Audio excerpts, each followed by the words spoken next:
Welcome to this week's Friday Rants. So this rant today is about missed opportunities. So for those people who don't know, Auto Media are sponsoring the Museums and Heritage Awards, which is in 1 month's time. Good luck, everyone. Everyone involved. So one of the reasons why we're involved in the M&H kind of sector is really advertising has to do a proper job. We're essentially persuading people to do something they don't actually have to do, go to an exhibition, go to a gallery, but actually if they do, it will enrich their lives. So it's actually quite an important thing in positive advertising.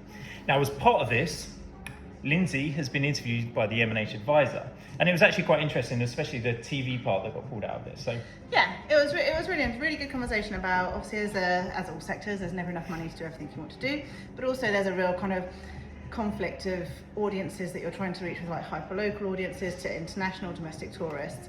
And I was talking about the entry points now that TV advertising has. It's a lot more cost effective. You can lean on media owners from a creative point of view.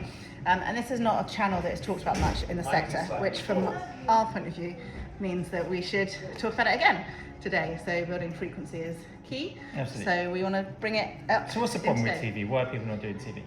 There's two things. One is they think it's expensive to do the media part itself, and that's way more accessible now with connected TV. You can be much more hyper-local with your kind of where you're serving your TV advertising. You can be much more targeted from an audience perspective. The biggest is a creative point of view. You send people to the Bahamas. Yes, and also just actually even the skill set. It's not, because it's not a channel that people are doing. They don't have the skill set and have to know how to even start that journey.